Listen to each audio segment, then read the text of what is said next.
pencher vers moi son oreille, et je le chanterai toute ma vie.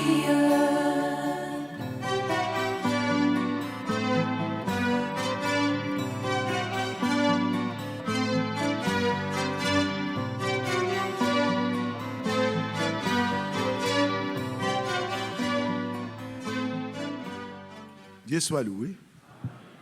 Dieu soit loué. Nous sommes vraiment heureux de ce que le Seigneur, dans sa miséricorde, nous a visités. Nous a visités.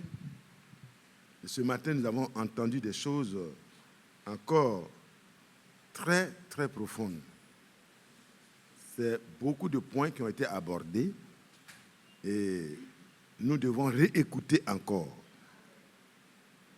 Et quand nous écoutons, nous devons comprendre, comme cela a été dit tout à l'heure, que tout vient de la parole et tout doit nous ramener à la parole qui est le fondement. Et nous ne devons pas nous retrouver uniquement avec des citations, mais nous devons tout ramener à la parole. Que Dieu nous aide à avoir l'équilibre, parce que frère Franck ni frère Branham n'ont enseigné d'autres choses que la parole de Dieu. Et c'est pour cela que l'équilibre doit être gardé. Les écoutes sont très, très, très bonnes et importantes et indispensables pour notre préparation, parce que ça nous permet de rester dans ce qui nous a été dévoilé, révélé pour notre préparation. Et c'est important de savoir ce que Dieu a dit pour notre préparation. Mais cela n'aura tout son sens que si nous sommes, à la suite de cela, ramenés à l'application, à la pratique. Amen. Et comme nous le savons, frère Franck a dit, frère Branham a fait sa part, moi j'ai fait ma part, vous aussi faites votre part. On peut interpréter comme on veut, mais ça veut dire ce que ça veut dire. Parce que le serviteur fidèle et prudent est établi sur les domestiques qui sont fidèles à la parole originelle. Amen. Et ils ont un travail à faire.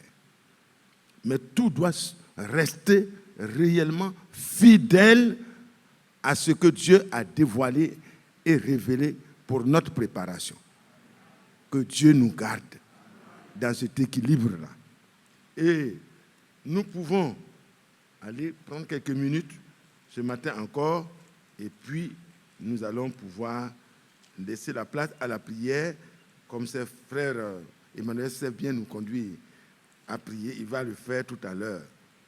Vous savez, je vais juste faire une lecture d'introduction et revenir à la parole. Nous avons chanté tout à l'heure quoi, frère Emmanuel, frère Béranger. Le dernier cantique, c'était quoi?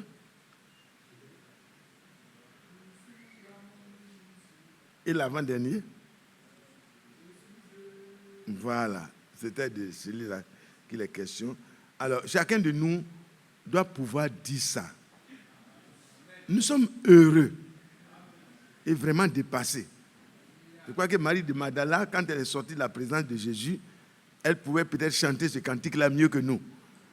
Et en tout cas, celui qui a expérimenté la grâce et le pardon de Dieu, il doit chanter comme Marie Magdala. Marie de Magdala. Parce que Dieu a pris vraiment notre situation en main lui-même. Il n'a pas envoyé un ange. Les anges sont venus annoncer seulement son arrivée. Mais lui-même est venu dans un corps dans lequel il pouvait entrer en contact avec nos souffrances, nos faiblesses, nos difficultés. Il fallait ça, un souverain sacrificateur qui comprend la douleur et les difficultés que quelqu'un qui est vraiment dans les déboires, voyez, peut avoir. Jésus a été tenté en toutes choses, mais il n'a jamais commis le péché. Donc il peut mieux aider ceux qui, comme vous et moi, passons par des temps difficiles dans la marche. Le Seigneur n'est pas venu pour juger ni condamner. Sa première venue, c'est pour aider les pécheurs à se réconcilier avec Dieu.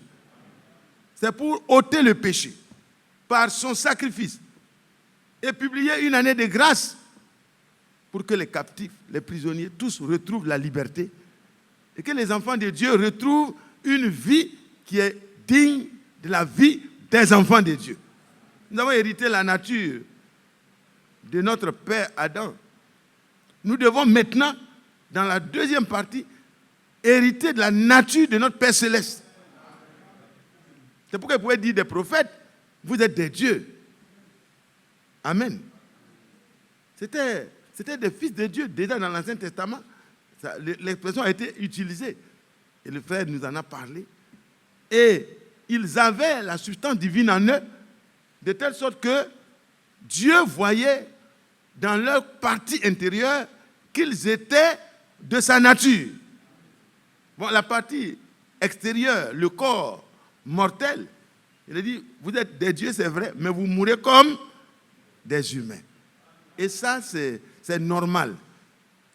De la même manière que nous avons ressemblé aux terrestres, dans notre marche, dans notre évolution, nous devons ressembler à celui qui est céleste aussi.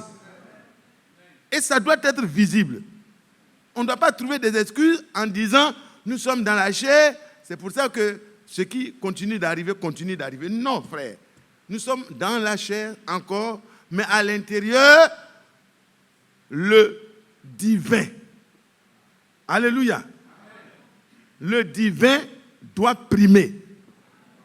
Parce que Dieu ne peut pas venir mettre son esprit, qui est ce vin nouveau-là, dans de vieilles outres. On ne peut pas rester dans son état charnel et puis vouloir, parce qu'on écoute 3 fois par semaine, on écoute même peut-être 7 fois par semaine, et puis dire que Dieu, voilà, j'écoute, donc ça me suffit, il faut venir habiter en moi. Non, ce que tu écoutes là, ça doit t'amener à une transformation à l'intérieur. Et c'est là, dans l'âme, que Dieu va commencer et ça va rejaillir sur l'esprit et sur le corps et sur le comportement et ta mentalité va changer. Ta vie, ma vie doit changer. Dans Ésaïe 46, nous lisons, on va se lever pour faire la lecture et on va revenir. Levons-nous, pour ceux qui le peuvent, ce n'est pas...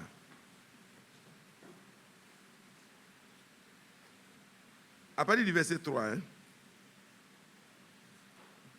Écoutez-moi, maison de Jacob, et vous tous, reste de la maison d'Israël, vous que j'ai pris à ma charge dès votre origine. Mon origine est céleste. Amen. Ah oui, oui. En Christ, mon origine n'est pas là où je suis né, dans un petit coin du Burkina Faso. Non, non, non. Ça, c'est mon origine temporaire, transitaire. Alléluia. Avant la fondation du monde, Dieu te connaissait et me connaissait. Et en Christ, j'avais été déjà élu. Que Dieu soit loué. Donc, ici, origine, remontez là. Vous que j'ai pris à ma charge dès votre origine. Que j'ai porté dès votre naissance. Est-ce que vous voyez? Dès l'origine, prise en charge. Dès la naissance, je l'ai porté. Alléluia. Dieu m'a porté. Hein? Ma mère m'a porté dans le ventre, mais Dieu m'avait déjà pris en compte. À sa charge. C'est pourquoi les maladies et les problèmes que votre mère et votre père pouvaient traverser ne pouvaient pas les tuer. Il fallait qu'ils vivent et qu'ils nous mettent au monde. Alléluia. Parce que c'est dans ce petit corps-là que l'intérieur va aussi recevoir son changement. Alléluia. Continuons, c'est tellement beau, c'est merveilleux. Alors, vous que j'ai pris à ma charge dès votre origine, que j'ai porté dès votre naissance, jusqu'à votre vieillesse, je serai le même. Amen. Non, tu n'as pas compris. Prise en charge dès mon origine. Le diable doit savoir ça. Et il le sait. Mais souvent, notre ignorance fait qu'on reste dans les limites. Portez dès votre naissance. Zika, tu as vu, non? Quand maman te portait là, c'est Dieu qui te portait. Quand maman me portait, c'est Dieu qui me portait. Dieu lui donnait la force pour me porter, mais c'est Dieu lui-même, par son esprit, qui portait la charge de ma vie. Comment il va me conduire jusqu'à ce que je le rencontre là. Dieu avait ça dans son programme. Oh, c'est beau, c'est merveilleux. Nous sommes des créatures si merveilleuses. Ce n'est pas n'importe qui. David dit, je te loue de ce que moi, l'élu, je suis une créature si merveilleuse. Excusez-moi, je suis encore dans ce corps-là, mais un jour, tout cela va finir. Donc, pardonnez-moi tout de temps en temps. Ça montre que nous soupirons après le corps de gloire. Je n'ai même pas l'âge de mon bien-aimé frère Isaac, mais voyez comment les petites maladies viennent nous bousculer. Mais nous avons été pris en charge dès notre origine. Dès que je suis né, il y a eu beaucoup de maladies, maladies infantiles, maladies de jeunesse, maladies d'adolescence, maladies d'adultes, maladies de vieillesse. Dieu prendra toujours soin de toi et moi. Oh là là. Jusqu'à votre vieillesse, je vous soutiendrai. Il dit d'abord, jusqu'à votre vieillesse, je serai le même. Jusqu'à votre vieillesse, je vous soutiendrai. C'est doux, hein? C'est doux de savoir que le Seigneur nous soutient dès notre naissance jusqu'à ce que nous soyons vieux. Il est avec nous et il nous soutient. Je l'ai dit, je l'ai fait d'abord. Je l'ai fait. Et je vais encore vous porter. Qui est heureux? Il l'a fait où? Je veux que tous ceux qui sont heureux lèvent la main. Il l'a fait où? Il a fait la promesse, mais à Golgotha, il a tout accompli. Et on continue. Je l'ai fait.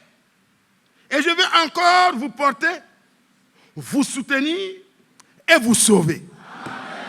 De toute situation. De toute situation. Enfants de Dieu, remercie Dieu. Allons-y ensemble. Notre Père et notre Dieu. Ce matin, nous sommes vraiment heureux. Vraiment heureux. Vraiment dépassés.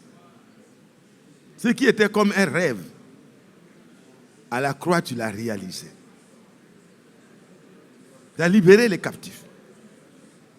Tu as permis que nous puissions, en tant que rachetés, transformer, devenir le prolongement de ta vie sur la terre.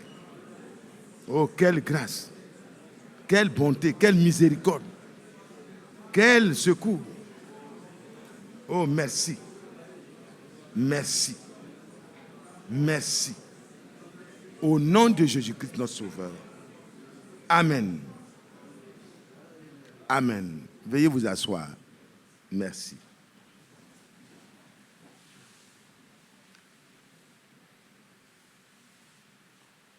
Pour ce matin, j'aimerais vraiment que chacun de nous apprenne à mesurer la grandeur de ce que Dieu a comme considération pour nous. Ça va nous aider. Dans nos faiblesses, dans nos moments difficiles, nous comprendrons que nous ne pouvons pas échouer. Parce que Dieu ne peut pas échouer dans son projet nous concernant. Il est engagé lui-même et personnellement. Quand vous lisez dans 1 Jean 3, il est écrit: voyez quel amour le Père nous a témoigné pour que nous soyons appelés enfants de Dieu. prise en charge. Parce qu'un enfant, avant même sa naissance, logiquement, un père, il planifie. Amen. Il y a une planification, il y a un désir d'avoir des enfants et il y a une planification qui se fait et à un moment donné, l'enfant naît. Et un père normal prend déjà l'enfant. Dès qu'il est né, même avant sa naissance, les affaires sont préparées pour lui. Le naturel nous permet de comprendre le spirituel. Et le spirituel est encore plus accentué, multiplié à l'infini. Il n'y a pas un enfant qui a dit à son père, comme le frère aime le dire, je vais naître. C'est le père qui veut un enfant. Et Dieu te voulait. Dieu me voulait. Depuis l'origine. En Christ, il nous a voulu. Il t'a vu. Il savait que tu allais passer des moments à flotter dans les choses qui ne sont pas nécessaires. Mais comme il t'avait déjà choisi, il a mis les moyens pour m'attraper, pour me trouver. C'est pourquoi il dit, il est venu chercher et sauver ce qui était perdu. C'est ce qu'on a dès l'origine qui peut se perdre.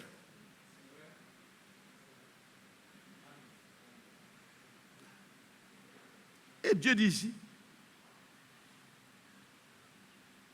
si le monde ne nous connaît pas, c'est qu'il ne l'a pas connu. Bien-aimés, nous sommes maintenant enfants de Dieu. Prise en charge totale par Dieu lui-même. Parce que quand tu mets un enfant au monde, tu ne dois pas t'attendre à ce que quelqu'un d'autre le prenne à sa charge. Non. Tu es toi-même responsable. Et Dieu est le meilleur père. C'est pourquoi Dieu ne veut pas nous voir malheureux dans notre petit coin. S'il vous plaît, voyez la mesure de l'amour de notre Dieu. Pour que nous soyons enfants de Dieu, il a fallu qu'il y ait le rachat qui soit accompli. Dieu venu dans un corps de chair pour être fils et faire de nous des fils et des filles de Dieu. Quel amour le Père nous a témoigné. L'humiliation, la souffrance, il a enduré ça parce qu'il avait en vue quelque chose de meilleur pour vous et moi. Que Dieu soit loué. Que Dieu soit loué. Bien-aimés, nous sommes maintenant enfants de Dieu. Et ce que nous serons n'a pas encore été manifesté. Mais nous savons que lorsque cela sera manifesté, nous serons semblables à lui. Amen. Parce que nous le verrons tel qu'il est. Que Dieu soit loué. Comment on va parcourir ce plan? Comment on va réaliser? On va être à la position que le Seigneur nous a donnée déjà en Jésus-Christ. Nous allons lire dans Jean.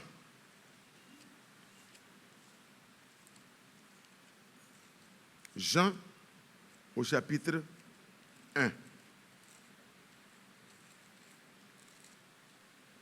Jean 1.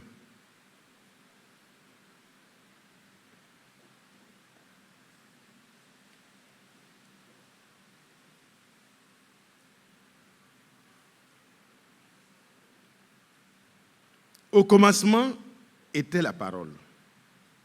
Et la parole était avec Dieu. Et la parole était Dieu.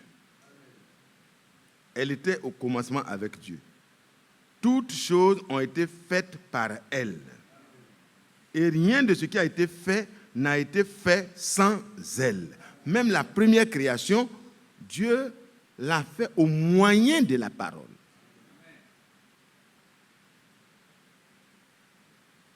Mais la nouvelle création, vous voyez, il n'y a même pas eu de terre qui a été prise, non. Il a fait ça directement avec la parole. Et nous sommes cette nouvelle création. C'est pourquoi nous ne pouvons pas vivre d'autre chose que de tout ce qui est la parole. vie de sa vie, parole de sa parole, esprit de son esprit. Et donc, nous continuons la lecture. En elle était la vie, et la vie était la lumière des hommes.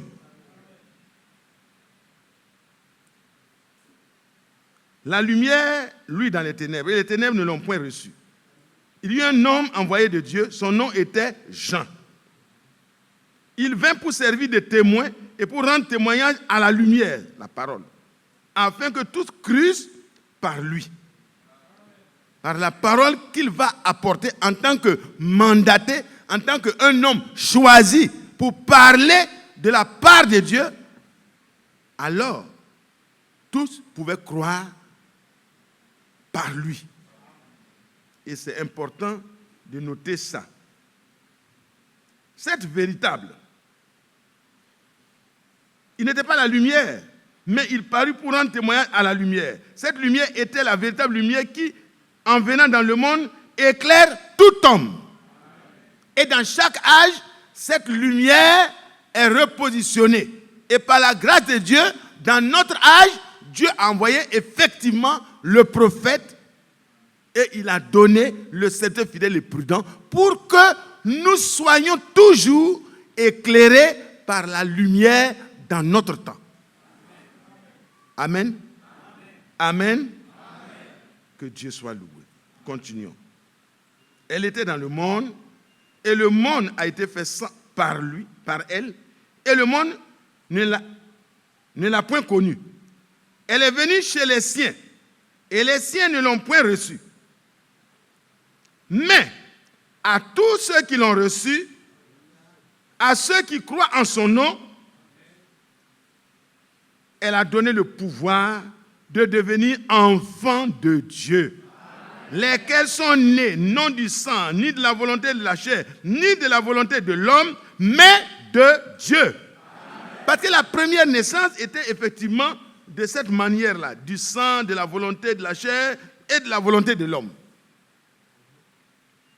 Mais dans la nouvelle naissance, c'est de Dieu seulement. Et c'est par la parole et l'esprit. C'est pourquoi il pouvait dire à Nicodème, si un homme n'est né d'eau et d'esprit, il ne peut pas comprendre les choses du royaume. Frères et sœurs, que Dieu nous bénisse. Que Dieu nous bénisse. Donc, pour ma naissance, j'ai besoin d'entrer en contact par la foi avec la vraie parole. La parole qui était au commencement, la parole qui a été effectivement faite chair, la parole qui est révélée d'âge en âge pour que nous puissions avancer dans cette lumière. C'est cette parole qui nous a été redonnée à la fin de notre temps. Amen. Rien ne peut être fait dans le royaume de Dieu sans la parole. C'est pour cela que Dieu a dit d'abord dans Malachie 4, comme vous connaissez, c'est des révisions. Hein. Pierre pouvait dire c'est des choses que vous connaissez déjà, parce que nous sommes éclairés par le message de l'heure, les enseignements bibliques et apostoliques. Au verset 5, voici, je vous enverrai Élie le prophète, avant que le jour de l'Éternel, avant que le jour de l'Éternel arrive, ce jour grand et redoutable. Donc avant le jour grand et redoutable, Dieu envoie Élie le prophète. Pourquoi? Il ramènera le cœur des pères à leurs enfants. C'est déjà connu que c'est le ministère de Jean-Baptiste. Et le cœur des enfants à leurs pères, de peur que je ne vienne frapper le pays d'interdit. Là, c'est la même foi que nos pères avaient au commencement de l'Église. C'est cette même foi-là que Dieu veut susciter dans les rachetés à la fin des temps. Pour avoir un peuple identique. Identique dans sa nature. Identique dans son comportement. Identique dans sa mentalité. Identique sur tous les plans. Mais pour que ça soit des enfants qui sont identiques, il faut qu'ils naissent du même père. C'est pas vrai? Vous ne pouvez pas prendre le sang d'un enfant de la famille Kendebego et puis prendre un enfant d'une autre famille et puis voir que c'est le même sang qui est dedans. Non, non. Il faut qu'ils naissent de la même famille. C'est pourquoi, frères et sœurs, venir à l'église est un pas de la grâce de Dieu. Et venir à l'heure, c'est encore meilleur. Que Dieu soit loué. On peut avoir des raisons que Dieu se le connaît. C'est pourquoi personne ne doit juger le retard de l'autre. Ça ne nous regarde pas de juger. Nous rappelons seulement que autant que cela dépend de nous, faisons le programme en sorte que nous puissions venir pour commencer ensemble et terminer ensemble. Mais si quelqu'un est empêché par un problème quelconque, toi et moi, nous n'avons pas l'autorisation de Dieu de juger les enfants de Dieu. Ce sont ses enfants. C'est une affaire de sa famille à lui. Amen. Amen. Amen. Même si tu es grand frère de l'enfant, il faut aller doucement. Le père est mieux placé pour comprendre les difficultés de son enfant. Que Dieu soit loué. Que Dieu soit loué. Donc il a envoyé le prophète parce que la parole vient au prophète. Et comme tout était mélangé dans les âges passés, c'est progressivement que Dieu a fait sortir le peuple de Dieu de l'obscurité pour les amener à la lumière. Amen. C'est-à-dire, les choses du monde ont envahi l'Église. Quand vous regardez les âges de l'Église, ça devenait de plus en plus sombre. Mais Dieu révélait à un morceau, à une élite, ce qu'il faisait. La parole venait et quelques-uns avaient des oreilles pour écouter et pour comprendre ce que l'Esprit dit aux églises. Dans le premier âge, il y avait beaucoup plus de lumière. Au fur et à mesure qu'on avançait, le deuxième âge, le troisième âge, le quatrième âge, l'obscurité a envahi le milieu de la foi. Mais Dieu a toujours eu un reste pour lui. Amen. Et à la fin des temps, dans l'âge de l'Odyssée, la connaissance a enflé beaucoup de personnes. Et la vie qui doit être dans ce que Dieu nous révèle là, beaucoup n'ont pas fait attention à cet aspect.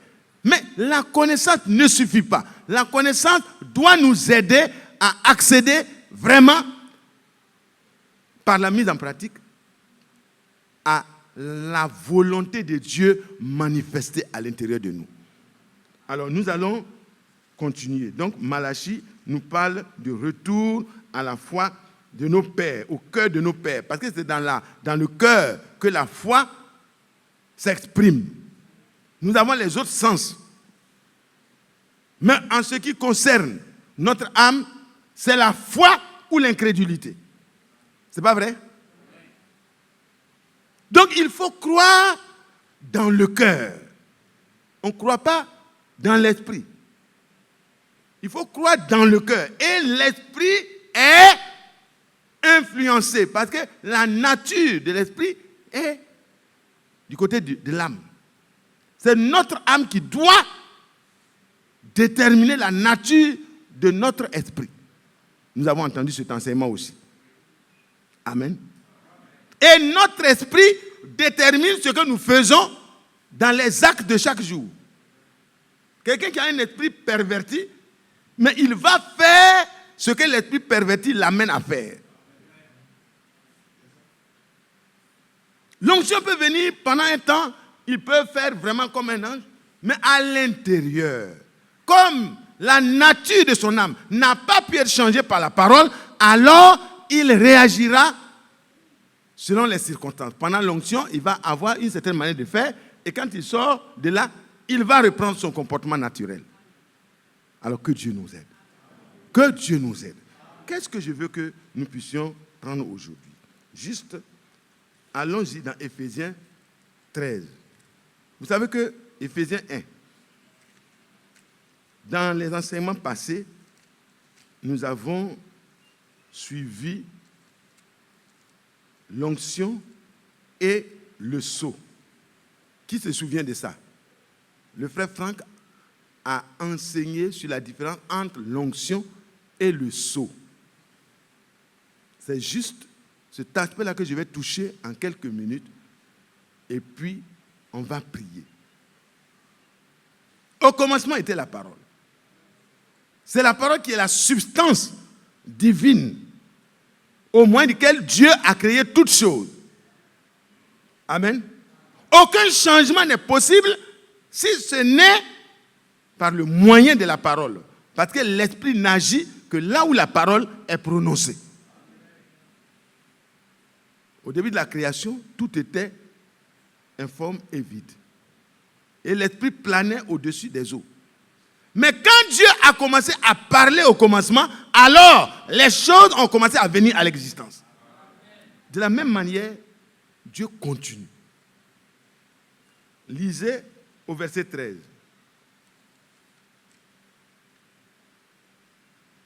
Verset 4 déjà.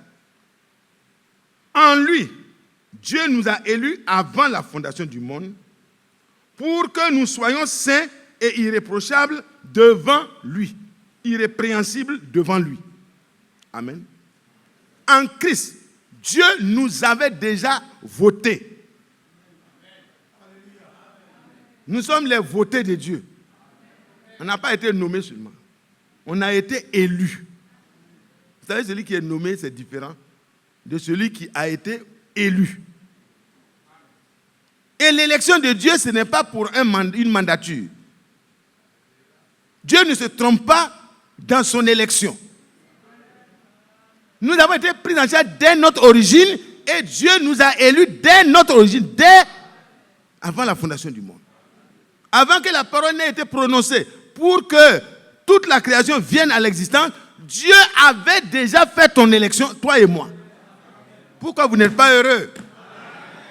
Frères et sœurs, ce n'est pas une affaire d'émotion. Vous devez entendre et comprendre comment Dieu nous aime. Quel amour le Père nous a témoigné.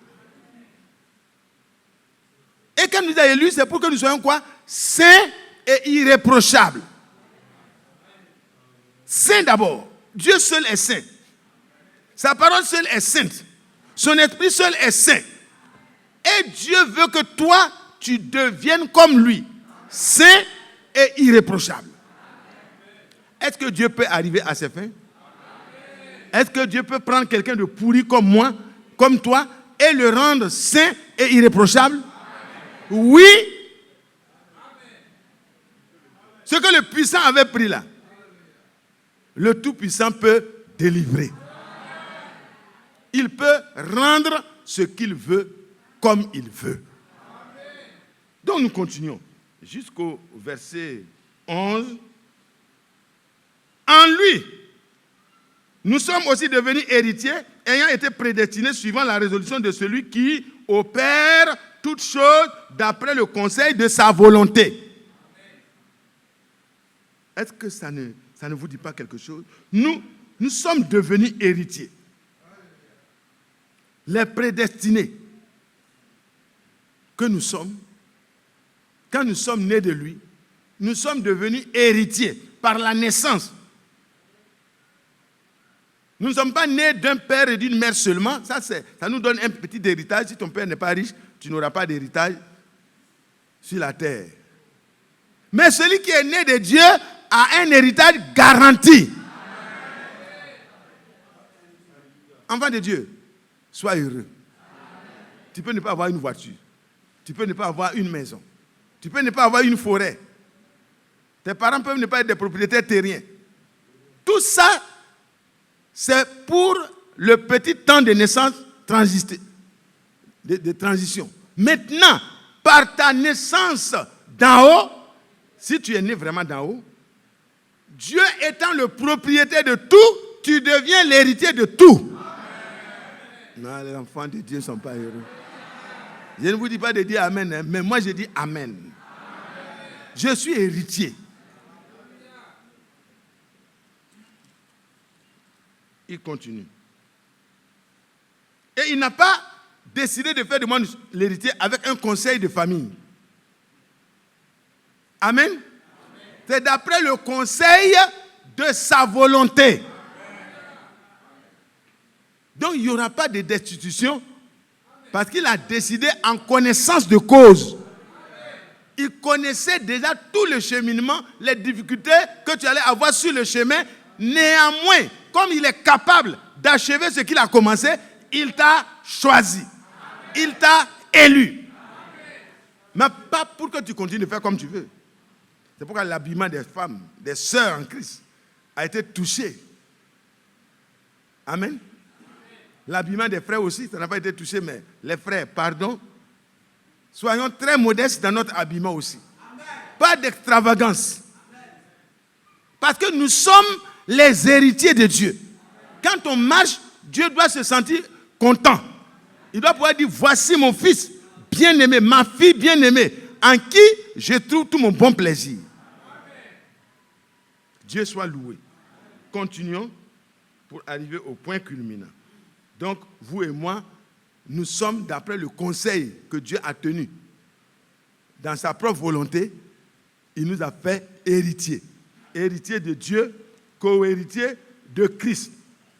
Ça a été bien dit dans Romains. Amen. Vous savez, vous connaissez ça déjà. Hein? Romains au chapitre 8, je crois. Hein? C'est ça? Frère, ça. Romains au chapitre 8. Romains au chapitre 8, au verset 17. Or, si nous sommes enfants, nous sommes aussi héritiers. Héritiers de Dieu, co-héritiers de Christ. Si toutefois nous souffrons avec lui, afin d'être glorifiés avec lui. Donc, toi et moi, par la naissance nouvelle, au moyen de la parole et de l'esprit, nous sommes enfants de Dieu. Et c'est la manifestation suprême de l'amour de Dieu. Tout ce qu'il fallait, vous avez déjà été enseigné. Vous savez comment le Seigneur a fait pour faire de nous des enfants de Dieu, ses propres enfants. Et quand un enfant est né dans une famille, il est naturellement héritier. S'il y a un premier-né, il hérite avec le premier-né. Alléluia. Donc moi, j'hérite avec Christ. Ce qu'il est, je le suis. Ce qu'il a, je l'ai. Ce qu'il fait, il me permet de le faire. Jean 14, verset 12. Celui qui croit, alors par sa foi, il devient quoi? Héritier selon la promesse. Avec Abraham. Que Dieu soit loué. Que Dieu soit loué. Nous revenons. Donc, nous avons montré pourquoi nous sommes héritiers. C'est clair, c'est parce que nous sommes nés enfants de Dieu. Nous continuons. Pourquoi? Afin que nous servions à la louange de la gloire de Dieu. Nous qui avons d'avance espéré en Christ. Continuons. En lui, voyez, les Juifs, ils ont espéré en la venue du Seigneur. Ils attendaient ça. Ils attendaient ça. Le Messie va venir. Le Messie va venir. Et même les Samaritains pouvaient dire, le Messie viendra. Nous savons que le Messie va venir. C'est notre espérance. Il nous éclairera sur toutes choses. Le Messie viendra. Dieu, manifesté en chair, sera là. Il nous éclairera. Ils attendaient. Et c'est arrivé. Maintenant, parlant à nous les païens, il dit, en lui, vous aussi, après avoir entendu la parole de la vérité, l'évangile de votre salut, en lui, vous avez cru. Est-ce que c'est vrai? Est-ce que c'est vrai? Est-ce que la parole de vérité a été proclamée dans notre temps? Parce que c'est la condition, frère. Et Dieu a rempli sa condition. Il a envoyé le prophète. Il a envoyé les enseignements bibliques et apostoliques que nous pouvons écouter chaque jour. Maintenant, il dit, vous avez entendu la parole de la vérité. Ça, c'est la première étape. C'est pourquoi écouter est important. Si on n'écoute pas, on ne peut pas entendre. Mais après avoir entendu, qu'est-ce qu'il dit? En lui, vous avez cru. Frère, Dieu ne peut pas aller sans sa parole. C'est la parole de Dieu qui va changer la nature. Parce que la parole a le pouvoir de transformer. Le prophète a prêché ça. La parole. Rien n'a été fait sans ça, sans la parole. Tout ce qui a été fait a été par la parole. C'est pourquoi Dieu a trouvé bon, il a dit dans Matthieu 17, verset 11, il est vrai qu'Élie viendra et rétablira toutes choses. Dans Marc 9 aussi, c'est la même chose, au verset 11. Élie viendra et rétablira toutes choses. Mais je vous dis que Élie est déjà venu. Ça, c'est le cas de Jean-Baptiste. Donc, la venue du Seigneur, l'envoi de son messager, le 7e messager, c'est pour que les mystères, les choses, les enseignements qui étaient par-ci, par-là, mal compris, tout a été ramené sur le chandelier. Pour que les enfants de Dieu aient droit à la même parole qui était au commencement. Qui croit que c'est vrai? Qui croit que le message de la fin des temps est le message de Dieu pour vous et moi? Qui croit que les enseignements bibliques et apostoliques sont l'enseignement des apôtres, comme il en était au commencement? Et il est dit dans Actes au chapitre 2, au verset 42, que les premiers disciples, ils persévéraient où? Ils persévéraient dans l'enseignement des apôtres. Frères et sœurs, écoutez, lire et vraiment étudier les choses que Dieu nous a données comme parole de préparation, c'est quelque chose de plus important que de préparer un doctorat. Vous n'avez pas compris, hein? Le doctorat, ça donne de l'argent pour un temps. Je n'ai pas dit de ne pas préparer les doctorats. Hein. On est très heureux quand les frères sont des docteurs. Quand je vois un docteur, je me vois docteur. Parce que si le frère est devenu comme ça, moi je suis de son côté, donc je gagne un peu d'honneur. Je suis heureux. Mes frères et sœurs, toutes ces choses, les privilèges de la terre, vont finir un moment. Ça, c'est pour un temps. Les nominations finiront. Les changements évoluent beaucoup dans notre société de tous les jours. Celui qui t'a nommé, s'il n'est plus là, tu peux être dénommé. Je ne sais pas comment ça se dit, on dit ça. Celui qui arrive peut trouver quelqu'un d'autre pour mettre à ta place. Tu as commencé à crier injustice, mais pour toi là aussi, c'était pas... Il y avait des gens aussi qui étaient là. Donc c'est Dieu qui permet tout. Alléluia. Donc le chrétien ne doit pas passer son temps à se plaindre, à se morfondre. Pourquoi les autres avancent, moi je n'avance pas? Ton avancement dépend de Dieu. Donc ne te décourage pas. Tu n'es pas l'héritier d'un président, tu n'es pas l'héritier d'un maire, tu n'es pas l'héritier d'un conseiller. Non, tu es l'héritier de Dieu. Et Dieu te donne une avance de ton héritage un peu selon les besoins. Ne te décourage pas. Si tu n'as pas du travail, crie à Dieu. Dieu te donnera du travail. Non. Frère, pensez un seul instant. Que moi je sois riche et que toi tu sois mon fils. Ah, ma fille, je vous en prie, je vais te rendre heureux autant que je peux. Parce que mon honneur dépend de ça. Si on te voit dans les rues en train de mendier, ça ne sert pas à mon honneur. Ça, c'est pas joli à voir. Et c'est pourquoi Dieu ne vous permettra pas de croupir dans la misère. Frères et sœurs, notre misère dépend souvent de notre connaissance de ce que Dieu a fait de nous. Sortons de cela. Mais qu'est-ce qu'il faut faire? En lui, après avoir entendu la parole de la vérité, en lui, vous avez cru. La parole vous révèle Christ. Christ est la révélation du mystère de Dieu. Pourquoi? Parce que si vous croyez qu'il est, vous ne périrez pas dans vos péchés. Au contraire, vous saurez qu'il est le puissant sauveur. Il est venu nous sauver de ce qui nous a asservi à faire toutes ces choses sales. Pour nous donner une vie et de l'espérance. Que Dieu soit loué. Que Dieu soit loué. Allons maintenant, avançons. Vous avez cru. Et vous avez été scellés du Saint-Esprit. Le Saint-Esprit promis.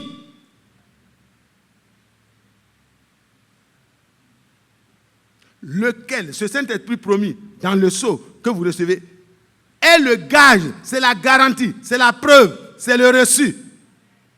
Alléluia.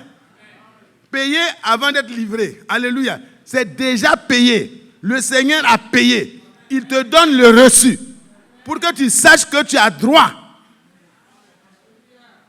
Et quand nous présentons, comme le frère le dit, notre vie est présentée avec le signe du paiement, le gage, alors tout le monde nous respecte. Vous n'avez pas compris? Moi, les premiers jours là, je ne savais pas. J'ai gardé ma chose. Je suis dans la chambre, je suis en train de souffrir. Mon ventre me fait mal. Je n'ai pas à manger. Je pense que je suis dans une position vraiment difficile. Au moins, en Côte d'Ivoire, où j'étais, je peux aller au kiosque. Je suis ici, je ne connais personne. Et puis, je ne sais pas où se trouvent les restaurants. Je suis assis ici. Les frères ne viennent pas me donner à manger. Là, c'est les murmures. Alors que tout a été pris en charge. Mes murmures ne sont pas du fait que les frères ne se sont pas bien comportés. C'est du fait de mon ignorance. J'ignorais les privilèges que Dieu m'a donnés. Quand j'ai été informé, là, c'est le rattrapage. Bon, il faut tenir compte pour ne pas faire des excès. Mais je suis descendu. Je n'ai plus demandé la permission aux blancs qui sont là. Non, ce n'est plus une question de permission. Je viens avec le numéro de ma chambre.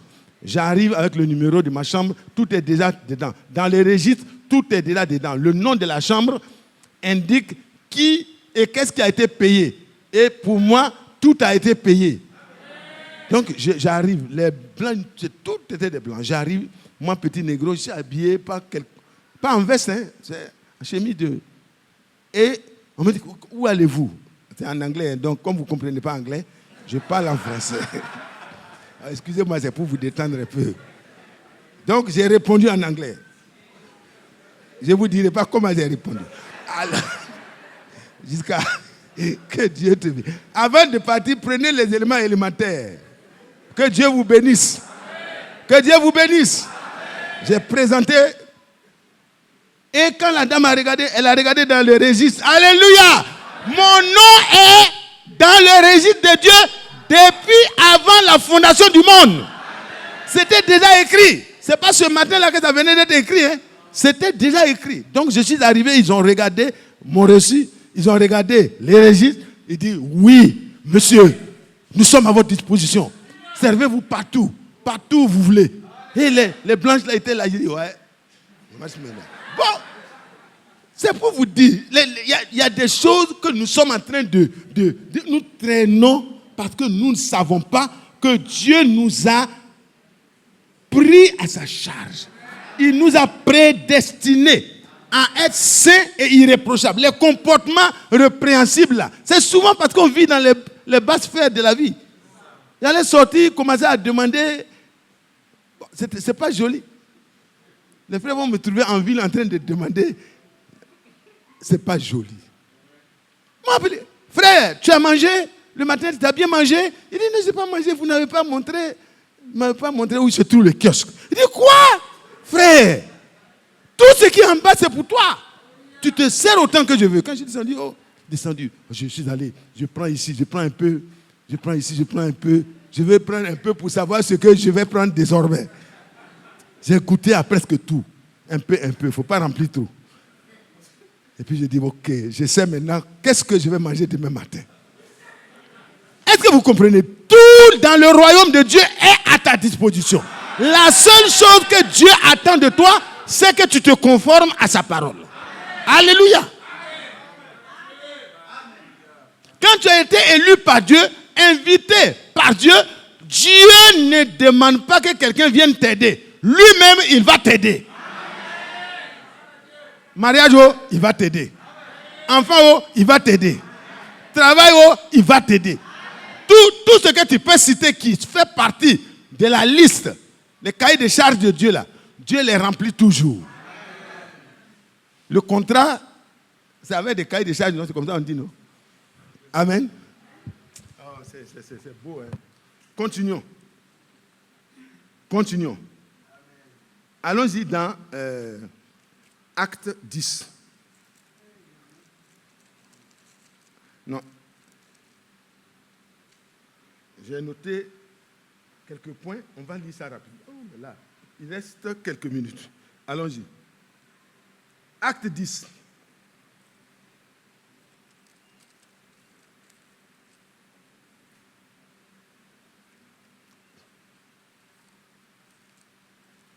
Acte 10, ça c'est un homme mandaté. C'est-à-dire, le frère nous a envoyé ces mandats divins là, le Seigneur nous a envoyé ces hommes mandatés là, parce que c'est eux qui ont la parole pour nous. Et c'est eux qu'il faut écouter. C'est ce qu'ils enseignent là, c'est ça qui est l'actualité de Dieu. Et ceux qui ont le même esprit enseigneront la même chose. Amen. Amen. Ici, vous voyez, Pierre, il était quelque part.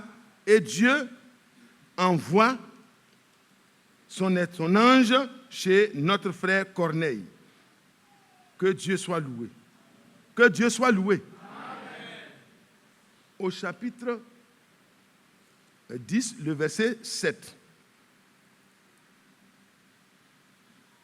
Dès que l'ange qui lui avait parlé fut parti, Corneille appela 2 de ses serviteurs et un de ses soldats pieux, d'entre ceux qui étaient attachés à sa personne, et après leur avoir tout raconté, il les envoya à Jopé. C'est-à-dire, l'ange est venu lui donner une parole, lui donner un conseil, et immédiatement, il a exécuté. Amen. Amen. Il ne suffit pas de recevoir la visitation de notre temps, mais il faut mettre en pratique. Et quand il a continué au chapitre 10, le verset 33, chapitre 10, verset 33, il fait le récit à Pierre directement. Aussitôt, quand Dieu m'a dit, envoie à Jopé, appeler l'homme qui s'appelle Simon, surnommé Pierre.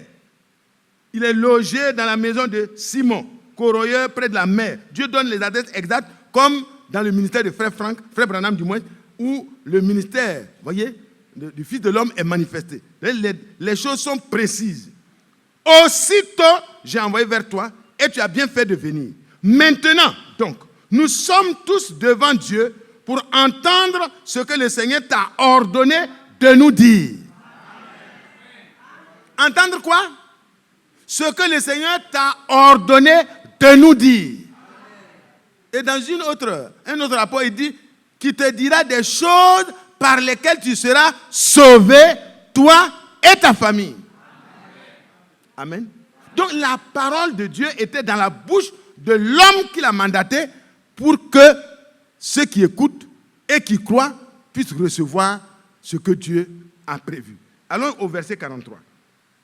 Tous les prophètes rendent le témoignage que quiconque croit en lui reçoit par son nom le pardon des péchés. Amen. Le message que Pierre est venu délivrer, vous pouvez le lire totalement en arrière. C'est le même message qu'il a délivré à la Pentecôte. C'est le même message. Il voulait montrer, l'Esprit voulait montrer que le salut n'est en aucun autre nom. Il n'y a aucun autre qui peut apporter le salut, c'est le Seigneur Jésus-Christ qui est l'auteur du salut. C'est lui. Et dit, tous les prophètes ont rendu unanimement le témoignage que c'est celui qui croit en lui, qui reçoit en son nom le pardon de ses péchés.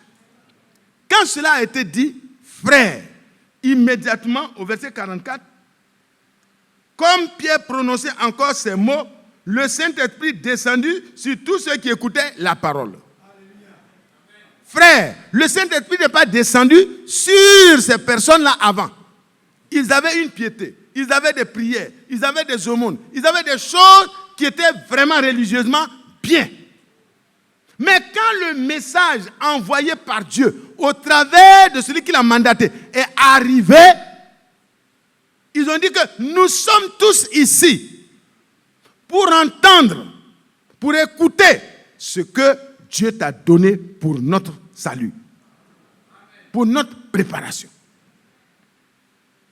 Immédiatement, quand ils ont reçu ça, le Seigneur est entré en scène. Et on va aller au chapitre 11 pour voir. Chapitre 11, rapidement. Au verset 7. Un rapport est fait par Pierre. Parce que quand il est allé, les gens n'étaient pas contents. Pourquoi il est allé chez des païens? Et Pierre va reprendre le récit de ce qui s'est passé. Au chapitre 11, au verset 13. Cet homme nous raconta comment il avait vu dans sa maison l'ange se présentant à lui et disant: envoie à Jopé et fais venir Simon, surnommé Pierre, qui te dira des choses par lesquelles tu seras sauvé, toi et ta maison. Jusque-là, ils persévéraient bien. C'était une bonne communauté. Mais le message que Dieu a déposé dans l'homme qu'il a mandaté était nécessaire pour que Dieu achève. Alléluia. Alors,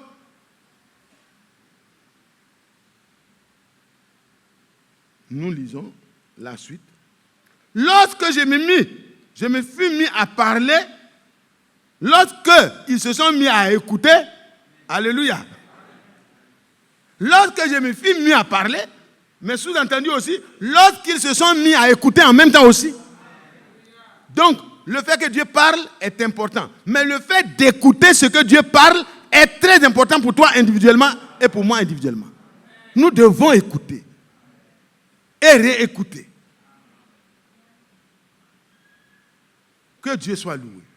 Alors, lorsque je me suis mis à parler, le Saint-Esprit descendu sur eux comme sur nous au commencement.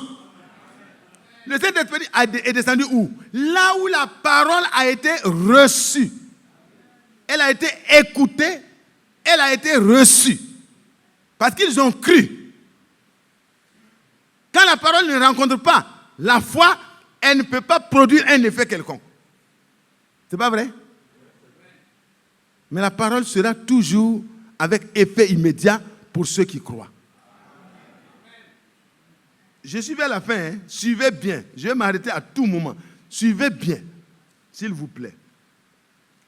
Et je me souviens de cette parole du Seigneur. Jean a baptisé d'eau, mais vous serez baptisés du Saint-Esprit. Il a dit, attendez, patientez. Vous avez beaucoup de choses, vous avez vu. Mais attendez. Parce que vous devez pouvoir rendre le témoignage de manière identique. Par votre témoignage et par votre vie même qui témoignera. Et le Saint-Esprit sera témoin avec vous. Acte 5, verset 32. Ici donc, vous voyez, il dit, lorsque je me fus mis à parler, le Saint-Esprit descendit sur eux, comme sur nous au commencement. Je me souviens donc de cette parole du Seigneur. Jean a baptisé d'eau, mais vous serez baptisés du Saint-Esprit. Or, puisque Dieu leur a accordé le même don qu'à nous qui avons cru au Seigneur, pouvais-je, moi, m'opposer à Dieu? Amen. Après avoir entendu cela, ils se calmèrent et ils glorifièrent Dieu en disant, Dieu a donc accordé la repentance aux païens afin qu'ils aient la vie. Frères, si le même Dieu a fait la même grâce dans la maison de Corneille et qu'il fait grâce dans l'église d'Abidjan, frères, nous devons avoir la même vie. Amen. Vous êtes d'accord avec moi? Amen. Si nous avons reçu la grâce du même Dieu, le pardon de nos péchés parce que nous avons cru au sacrifice de Jésus-Christ. Nous allons lire au chapitre 15 pour que vous puissiez suivre bien. Au chapitre 15, et nous allons revenir pour conclure. Chapitre 15, le verset 8. Et Dieu, bon, prenons le verset 7. Une grande discussion s'étant engagée, Pierre se leva et leur dit, hommes frères, vous savez que dès longtemps, Dieu a fait un choix parmi vous. Amen. Il y a beaucoup de discussions qui s'élèvent, c'est pas vrai? Dans le message, beaucoup de discussions s'élèvent. Beaucoup de personnes croient être quelque chose. Tout ça, c'est pas mauvais. Mais Pierre s'est levé parce qu'il savait qu'il avait un mandat divin. Non, vous ne comprenez pas. Il ne s'est pas levé parce que moi j'étais avec le Seigneur, j'étais là et tout. Non, non, non. Il avait quelque chose de la part du Seigneur. Dieu l'avait mandaté. C'est Dieu qui lui a dit, va là-bas. Lève-toi, ne discute pas. Ceux qui viennent là, ce sont des païens. Mais moi, je les ai estimés purs. Tu n'as pas le droit de les estimer souillés. Parce qu'avant la fondation du monde, Dieu les connaissait. Dès leur origine, Dieu les connaissait. Dieu les avait pris à sa charge. Golgotha les concernait. Mais Pierre ne savait pas le programme de Dieu. C'est pourquoi il a dit, non, je n'ai jamais mangé quelque chose d'impur, donc je ne peux pas aller. Et Dieu lui dit, lève-toi. Ceux qui sont à la porte qui frappent là, tu ne dois pas hésiter. Ne regarde pas leur couleur, ne regarde pas leur nationalité, va avec eux. Et quand il est parti, c'est ce qu'il raconte ici. Il explique clairement aux frères que Dieu a fait ce choix-là. Amen. Dieu a fait ce choix parmi vous afin que par ma bouche, les païens entendissent la parole de l'évangile et qu'ils crussent. Dieu a envoyé le prophète de l'heure pour que nous ayons l'évangile éternel. Et il a envoyé le ministère d'enseignement de notre frère Franck pour que jusqu'au bout du monde, le même enseignement biblique et apostolique soit entendu. Entendu. Et cru. Pas entendu seulement. Pas écouté seulement. Mais cru. Et les corrections qui s'imposent, ça s'impose à chacun de nous. Frères et sœurs, est-ce que nous sommes prêts à corriger? Nous sommes prêts à nous laisser corriger? Comme nous l'avons entendu, c'est facile de prêcher. C'est facile de lire. C'est facile de faire des commentaires. Mais il faut aller jusqu'à se laisser corriger par ce que nous recevons. Et regardez ce qui s'est passé. Au verset 8. Et Dieu, les païens devaient entendre la parole de l'évangile éternellement valable, voyez, et ils devaient croire. Alors, Dieu qui connaît les cœurs leur a rendu témoignage en leur donnant le Saint-Esprit comme à nous. Amen. Est-ce que vous faites la comparaison? Le Seigneur a donné le Saint-Esprit à la Pentecôte, à ceux qui avaient cru parmi les Juifs. Il envoie Pierre parmi les païens. Un choix que Dieu a fait. Et il prêche la parole qu'il a prêchée aux Juifs. Et les païens écoutent et ils croient. Mais quelle est la preuve qu'ils ont cru? C'est là la fin, hein? Nous sommes à la fin. Quelle est la preuve? Qu'est-ce qui prouve qu'ils ont cru? Regardez la suite. Et Dieu qui connaît les cœurs, Dieu connaît le cœur de chacun de nous ici. Hein? Les raisonnements qu'on peut avoir, les jugements des autres, ce n'est pas ça qui est le problème. Les gens peuvent te juger et ne pas te comprendre. Ne fais pas de ça un problème. Jésus même n'a pas été compris. Ils ont dit qu'il est le chef des démons. Ce n'est pas ça qui a fait qu'il est devenu chef des démons. Il n'a jamais été chef des démons. Donc ne vous laissez pas intimider par ce que quelqu'un dit. Maintenant, regardez la suite. Dieu qui connaît les cœurs leur a lui-même rendu témoignage. Avant l'enlèvement, il faut que chacun de nous reçoive son témoignage. Le témoignage de Dieu. Le gage. La garantie que Dieu approuve notre marche en tant que ses enfants. Dieu a rendu témoignage quoi? En leur donnant le même Saint-Esprit qu'il nous a donné au commencement. Cet après-midi-là, nous sommes déjà à midi passé un peu. Est-ce que à l'avènement du Seigneur, tu es sûr que le témoignage qu'il a reçu, que notre frère Corneille, que nos frères de la Pentecôte, que nos frères d'Éphèse, que nos frères qui nous ont précédés dans le message de leur temps. Est-ce que le même témoignage a été rendu à ta vie? C'est la question que chacun doit s'examiner pour répondre. Parce que dans la prédication de ce matin, nous avons compris qu'il ne suffit pas d'enseigner. Il ne suffit pas de faire vraiment des déclarations, mais de faire de vraies expériences. Des vraies expériences maintenant, frère. À l'enlèvement, il n'y aura plus de temps pour faire les expériences. Si nous devons rester dans l'après-midi ici pour prier, pour que chacun de nous arrive à la même conclusion. Parce que, frère, Dieu ne fait pas de favoritisme. Il ne peut pas favoriser ceux qui étaient à la chambre haute. Ils étaient 120. Le Seigneur n'a pas oublié un d'eux. Parce qu'ils ont vraiment cru, ils ont attendu. Dans la maison de Corneille, ils étaient là. Ils ont dit, nous sommes là pour entendre ce que toi, que Dieu a mandaté, Dieu t'a donné de nous donner. Est-ce que nous écoutons ce que Dieu a donné pour notre temps? Est-ce que nous écoutons? Quels sont ceux qui peuvent dire, j'écoute? Ne levez pas les mains. Dis dans ton cœur. Quand tu rates l'heure, est-ce que tu peux te débrouiller pour écouter, t'arranger pour entendre? Parce que pour nous, c'est d'écouter et de se laisser corriger. Chaque enseignement apporte une nouvelle correction. Ce matin, quelqu'un qui n'a pas entendu, il ne va pas comprendre ce que nous avons reçu. Les prédications qui suivent vont dans le même sens. Frères et sœurs, est-ce que tu as entendu la parole de la vérité? Est-ce que tu as cru? Si tu as cru, qu'est-ce qui se passe? La suite est normale. Dieu rendra témoignage en te donnant le même Saint-Esprit qu'à Pierre. Est-ce que nous croyons même? Est-ce que nous croyons que Dieu veut faire la même chose? Il ne nous a pas dit de nous débrouiller. Il nous a pris à sa charge. Il va nous porter. Et il va nous soutenir. Il ne va pas nous laisser tomber parce que depuis longtemps là, toi tu n'as pas encore eu. Donc j'ai fini avec toi. Il use de patience parce qu'il veut que tu reçoives la même chose. Et il dit quoi? Il n'a fait aucune différence. Verset 9. Entre nous et eux, ayant purifié leur cœur par la foi. Est-ce que vous comprenez pourquoi Dieu a ramené la parole originelle?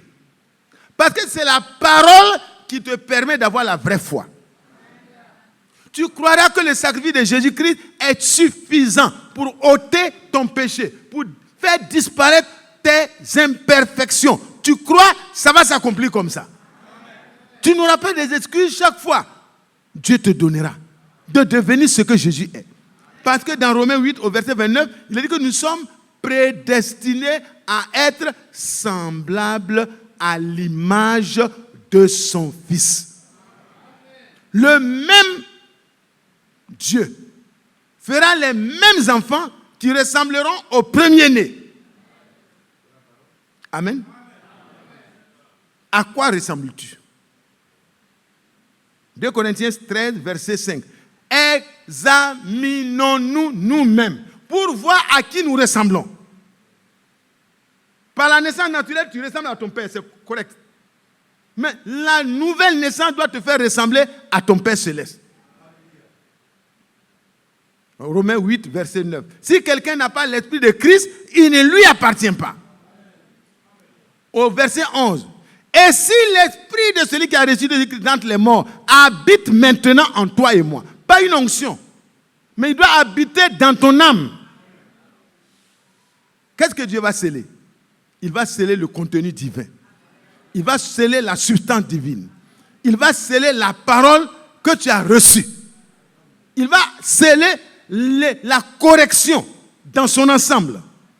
Quand tu es déjà disposé à recevoir chaque correction dans un esprit d'humilité, d'abaissement, de croire que les autres sont meilleurs que toi et que tu veux atteindre la perfection toi aussi, alors frère, Dieu va achever en toi et moi son ouvrage en nous scellant. L'onction peut venir pendant la prédication, mais ça ne suffit pas.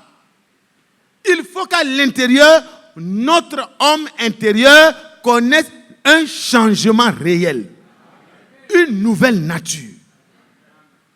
2 Corinthiens 5, verset 17. Si quelqu'un devient chrétien, s'il est en Christ, il devient une nouvelle création. Les choses de sa vie ancienne sont passées. Et voici, ça veut dire c'est visible. Ta femme voit. Tes enfants voient. Au travail, on voit. À l'école, on voit. Voici, toutes choses sont devenues nouvelles. On ne choisit pas les parties qu'on veut changer et puis les autres parties, on garde. Non. Quand tu ouvres la porte et que le Seigneur entre, il faut lui donner toutes les clés. Alléluia. On a entendu ça aussi. Il y a quelqu'un qui laisse Jésus à la porte. Il est entré, hein, mais on lui dit attention, il y a des endroits interdits. Les interdictions au Seigneur doivent cesser. Nous devons lui donner toutes les clés. Alléluia. Seigneur, ma vie là ne m'appartient plus. C'est toi qui es le propriétaire. Tu m'as créé et tu m'as racheté. Double possession, double propriété. Je suis ta propriété. Fais de moi ce que tu veux. Si tu veux mettre peinture blanche, tu mets peinture blanche. Quand vous donnez une maison à quelqu'un, frère Pierre, si mon grand frère Pierre, mon tonton, me donne les clés d'une maison, il me dit, petit Mathias, mon petit frère, viens habiter ici. S'il m'a donné les clés, je peux lui demander la permission pour changer la peinture. Alléluia. À mon goût. Mais quand c'est le Seigneur, lui, le propriétaire, le frère revient un jour, il dit, je viens pour habiter ma maison. Alléluia. Amen. Tout ce que j'ai mis dedans, il a le droit de tout changer. Le Seigneur a le droit de tout changer. Amen. Il fera de toi une personne différente de ce que tu as été jusque-là. Parce qu'il t'a pris à sa charge dès ton origine. Dès que tu es né de nouveau, le Seigneur t'a porté. Jusqu'à ta vieillesse, le Seigneur va te faire grandir et il est capable, vraiment, un vieux comme moi, parfois on joue avec les mamans, on dit, maman, il faut me porter. Mais la maman n'a pas la force pour te porter. Mais notre Dieu a la force pour nous porter jusqu'à notre vieillesse. Là où tu ne peux pas monter, le Seigneur va te faire monter. Frères et sœurs, ce que Dieu veut, c'est que nous soyons disposés comme dans la maison de Corneille. Ce qu'il veut, c'est que nous soyons disposés comme chez les Éphésiens. Quand la correction est venue par Paul, ils ont accepté la correction. Ils ont été baptisés au nom du Seigneur Jésus-Christ. Et la suite, le Saint-Esprit est venu. Et ils ont été scellés. Ils ont reçu le gage. Ils ont reçu la preuve qu'eux aussi sont entrés dans l'alliance de Dieu. On ne va pas là-bas avec « je connais le message ». On n'est pas enlevé avec « j'écoute les prédications ». Ça ne suffit pas. Il faut que l'écoute apporte un changement en toi. Et que le changement permette au Saint-Esprit de venir établir en toi sa demeure. Et quand c'est le cas, c'est jusqu'au jour de la rédemption. Éphésiens 4, verset 30. Quand il nous scelle, le diable n'a plus le droit de regarder à l'intérieur de ta vie. Quand il vient, le Saint-Esprit se présente et dit, pour ce qui concerne le petit là, tu vois ses imperfections, mais moi je m'en charge. Il est mis à la porte en même temps. Parce que la porte est fermée. Dieu voit déjà les intentions et les dispositions de nos cœurs.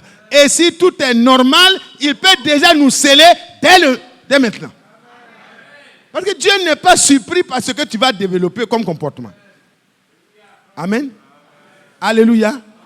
Qui veut avoir la garantie que l'enlèvement là, il sera concerné.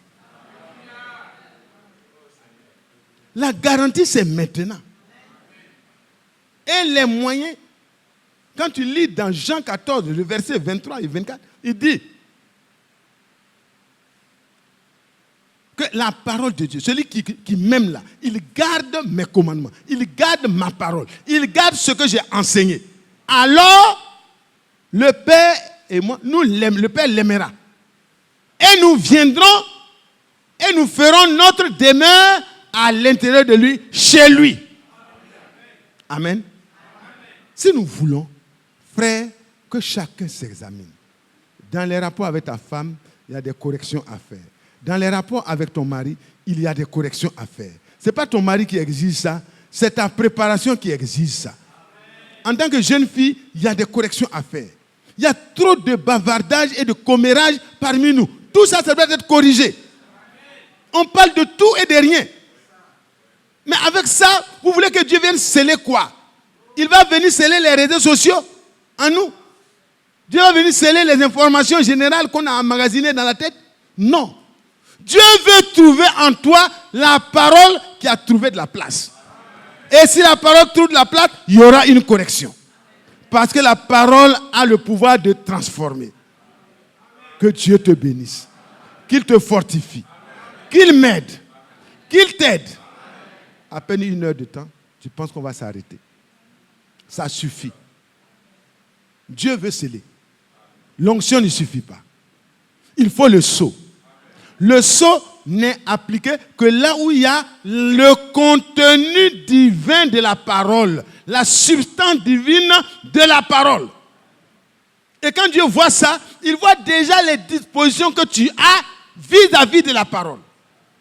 Que Dieu soit loué. Et Dieu peut sceller. Et si tu as le Saint-Esprit, non pas comme onction, mais dans ton âme, il a pris tout le contrôle, alors, frères et sœurs, quand on va parler de comment les femmes doivent se comporter, c'est tranquille, ça vient, ça rentre à sa place. Alléluia. Tu dis, ah Seigneur, mon mari, je viens de parler mal. La manière dont je t'ai parlé là, j'ai été repris à l'intérieur. Je te demande pardon. Alléluia. Ce n'est pas quelqu'un qui t'a contraint. Ce n'est pas ton mari qui t'a jugé. Mais à l'intérieur de toi, il y a quelqu'un qui t'aime, qui veut que tu sois parfaite dans tout ton comportement. Que personne ne puisse te reprocher quoi que ce soit. Tu te comporteras bien à l'égard de ton mari, pas parce que tu crains ton mari, mais parce que tu aimes le Seigneur. Et comme tu aimes le Seigneur, tu es soumis à ton mari comme au Seigneur. Et l'homme n'aura plus la force de renvoyer sa femme, ou de frapper sa femme, ou de faire du mal à sa femme, parce que cet homme-là, Dieu l'a béni à l'intérieur de son âme. Son âme a été régénérée. Il a connu la grâce de Dieu qui pardonne, la grâce de Dieu qui supporte. Et alors, il peut aimer sa femme. Oh, patience. Et la femme est transformée par la parole de Dieu. Et l'homme est transformé par la parole de Dieu. Et les enfants sont éduqués dans la parole de Dieu. Et la maison est transformée par la parole de Dieu. Et l'Esprit du Seigneur contrôle la situation. Quand tu fais un faux pas, Dieu te rappelle à l'ordre. Ce n'est pas le jugement, mais l'amour. Alléluia. Et alors, quand on marche, quand un frère nous marche sur le pied, oh là là, on dit, oh, certainement le frère ne m'a pas vu. Oh, que Dieu bénisse le frère. Frère, mon pied était là. Tu soulèves ton pied. Alléluia. Et puis vous embrassez, vous continuez. Je crois que ça ne doit pas être théorique, ça doit venir pratiquement. À l'intérieur de nous, Dieu veut commencer le changement. Et ça va venir dans notre esprit. Ça va venir dans notre comportement, dans notre corps naturel. Tu m'as formé un corps. Et dans ce corps-là, c'est pour faire ta volonté. Mais ça commence à l'intérieur. Que Dieu bénisse chacun de nous. Est-ce que nous voulons que le sceau soit appliqué? Est-ce que nous savons que le sceau ne viendra pas dans le vide? Nous devons arrêter de parler des autres. Nous devons arrêter de commérer. Nous devons arrêter de juger les autres. Nous devons nous juger nous-mêmes. Le jugement des autres, c'est un péché. Mais le jugement de moi-même, pour voir à la lumière de la parole de Dieu, est-ce que ça va? Est-ce qu'il n'y a pas de corrections encore à apporter dans mon attitude, dans mon langage, dans ma manière de travailler, dans ma manière de me comporter dans ma maison ou dans l'église? Si je peux me faire corriger, me laisser corriger, frère, chacun de nous sera corrigé. Et quand un frère te fera une remarque, ça doit être dans l'amour et dans la douceur. Et tu dois recevoir aussi avec amour et douceur. Ça ne doit pas être des jugements, mais ça doit être des remarques correctives. Alléluia. Que Dieu nous bénisse. Ça peut venir d'un enfant. Ça peut venir de quelqu'un qui est moins âgé que toi. Ça peut venir de quelqu'un qui est plus âgé que toi. Mais chaque remarque doit être examinée dans l'amour. Que Dieu bénisse chacun de nous. Ça va? On se comprend? Que Dieu nous bénisse. Les personnes qui seront scellées, c'est ceux qui auront le contenu divin de la parole. Et le contenu divin est en train de nous être donné. Alors laissons-nous transformer, laissons-nous corriger, laissons-nous aider. Et quand, comme le jour de la Pentecôte, les pierres là, quand ils se sont retrouvés, ils ont commencé à persévérer. Et chacun, Pierre s'est levé, il a dit, bon, il y a telle chose qu'il faut mettre à sa place, l'autre est parti à sa place. Bon, il faut quelqu'un pour le remplacer dans sa charge. C'était déjà écrit. Ils ont fait la partie qui leur revient. Maintenant, le Seigneur lui-même est entré en scène pour faire la partie que l'homme ne peut pas faire. Que Dieu nous aide. Partout, sous la conduite du Saint-Esprit, faisons dans nos maisons, faisons dans nos rassemblements ce qui est possible conformément à la parole de Dieu. Et le reste que nous ne pouvons pas faire, Dieu entrera en scène. Les parler en langue, ce n'est pas toi qui dois susciter. Les prophéties, ce n'est pas toi qui dois les faire. Les ministères restaurés, nous devons prier, mais c'est Dieu qui le fera en son temps. Que Dieu nous aide à obéir et à mettre en pratique. Dieu a dit à Abraham, parce que tu as obéi à ma voix, je te bénirai. Et je bénirai ta postérité. Obéissons et laissons le Seigneur faire le reste. Frère Emmanuel, s'il te plaît, je crois que le scellement, j'ai fini de revenir sur ça. Je laisse la suite au frère Emmanuel et au frère Isaac.